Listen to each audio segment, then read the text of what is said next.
संयुक्त अरब अमीरात के राजनयिक मिशन के कुछ कर्मचारियों का इस्तेमाल कर जुलाई 2019 से देश में कम 300 किलोग्राम सोने की तस्करी हुई है। तिरुवनंतपुरम हवाई अड्डे से 30 किलोग्राम सोना 5 जुलाई को जब्त किया गया था। सूत्र के मुताबिक 13 खेप में सोना पहुंचाया गया। सूत्रों ने यह भी बताया कि कम से कम 13 खेप में एक साल में 300 किलोग्राम सोने की तस्करी हुई है।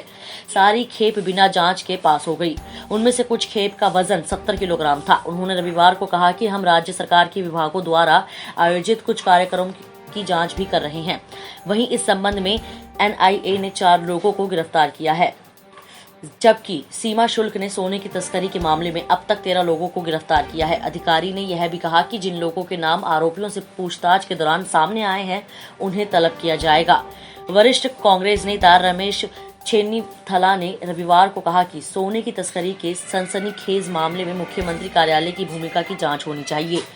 पेन ड्राइव वर्जन से पूछताछ होनी चाहिए।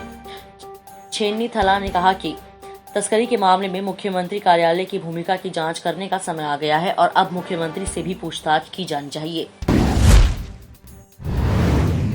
राजस्थान संकट को लेकर कांग्रेस का सब्र अब जवाब देने लगा है। पार्टी के अंदर पूर्व प्रदेश कांग्रेस अध्यक्ष सचिन पायलट के प्रति हमदर्दी रखने वाले नेता और कार्यकर्ता भी अब उनके खिलाफ कार्रवाई की मांग करने लगे हैं। पार्टी नेताओं का कहना है कि इस मामले में फौरन कड़ी कार्रवाई की जानी चाहिए, क्योंकि भाजपा के साथ उनके संबंध साबित हो चुके हैं। इस बीच मुख्यमंत्री अशोक गहलोत जल्द विधानसभा का सत्र बुलाकर सदन के अंदर अपनी सरकार का बहुमत साबित कर सकते हैं। कांग्रेस के एक वरिष्ठ नेता ने कहा कि मुख्यमंत्री अशोक गहलोत सरकार के पास पूर्ण बहुमत है। भारतीय ट्राइबल पार्टी के 2 विधायकों के समर्थन के बाद सरकार को और मजबूती मिली है। कुछ दिन पहले इन दोनों विधायकों ने कांग्रेस सरकार से समर्थन वापस ले लिया था, पर अब फिर दोनों विधायक कांग्रेस के पाले में आ गए हैं। ऐसे में सरकार को बहुमत साबित करने में कोई दिक्कत नहीं है। पार्टी प्रवक्ता रणदीप सुरजेवाला ने कहा कि अब भाजपा भी कहने लगी है कि बहुमत साबित करने की जरूरत नहीं है। ऐसे में यह सवाल लाजमी है कि अशोक गहलोत बहुमत साबित कर क्या संदेश देना चाहते हैं। दुनिया में कोरोना से 1.44 करोड़ से ज्यादा लोग संक्रमित हो चुके हैं और 6 लाख से अधिक लोगों की मौत हो चुकी है। ऐसे वक्त में सबसे ज्यादा जरूरत कोरोना वायरस की वैक्सीन की है। दुनिया के कई देशों के वैज्ञानिक इस कोशिश में जुटे हैं।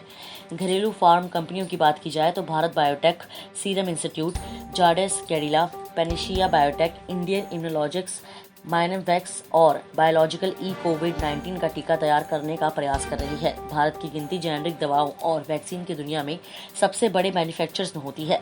देश में वैक्सीन बनाने वाली आधा दर्जन से ज्यादा बड़ी कंपनियां हैं। इसके अलावा कई छोटी कंपनियां भी वैक्सीन बनाती हैं। ये कंपनियां polio, meningitis, pneumonia, rotavirus, BCG और रुबेला समेत दूसरी बीमारियों के लिए वैक्सीन बनाती है। उत्तराखंड में राजभवन के पास से किमाड़ी होते मसूरी जाने वाले रास्ते पर पार्टी कर रहे 3 फौजियों को पुलिस ने गिरफ्तार कर लिया है। इन तीनों पर ग्रामीण के साथ मारपीट करने का भी आरोप है। इन्हें सोमवार को कोर्ट में पेश किया जाएगा। कैंट कोतवाली प्रभारी उप निरीक्षक संजय मिश्रा ने बताया कि नदी रिस्पना रोड नेहरू कॉलोनी निवासी पंकज पटवाल रविवार देर शाम किमाड़ी मसूरी रोड से गुजर रहे थे। तभी किमाड़ी के पास पार्टी कर रहे 3 फौजियों से उनका सामना हो गया। आरोप है कि फौजियों ने पंकज और उनके साथियों के साथ मारपीट की। आसपास के लोगों ने मौके पर पहुंचकर उनका बचाव किया। सूचना पाकर मौके पर पहुंची गढ़ी कैंट थाना पुलिस ने मौके से फौजी राकेश कुमार, गणेश सिंह, अगस्ती स्वयं घोष को गिरफ्तार कर लिया। कैंट कोतवाली इंचार्ज मिश्रा ने बताया कि तीनों आरोपी मिलिट्री अस्पताल में तैनात हैं। तीनों को सोमवार को पुलिस न्यायालय में पेश करेगी। वहीं घटना को लेकर पुलिस आसपास के लोगों से पूछताछ कर रही है। कोरोना वायरस की वजह से लागू लॉकडाउन के बीच अपने गांवों को लौटने वाले प्रवासी मजदूरों ने एक बार फिर से शहरों की राह पकड़ ली है। धीरे धीरे वे शहरों को लौट रहे हैं। उद्योग जगत के लोगों का कहना है कि इसके अलावा कुछ नियोक्ताओं द्वारा खुद प्रवासी मजदूरों को परियोजना स्थलों पर वापस लाया जा रहा है। देश में अभी अनलॉक 2.0 चल रहा है और लॉकडाउन की वजह से बंद हुई परियोजनाओं में काम फिर शुरू हो चुका है। हालांकि ज्यादातर परियोजनाओं में क्षमता के 50% पर काम हो रहा है, क्योंकि ज्यादातर श्रमिक अब तक लौट नहीं पाए हैं। बुनियादी ढांचा क्षेत्र की बड़ी परियोजनाएं रुकने की वजह से इंजीनियरिंग कंपनियां बुरी तरह प्रभावित हुई थी।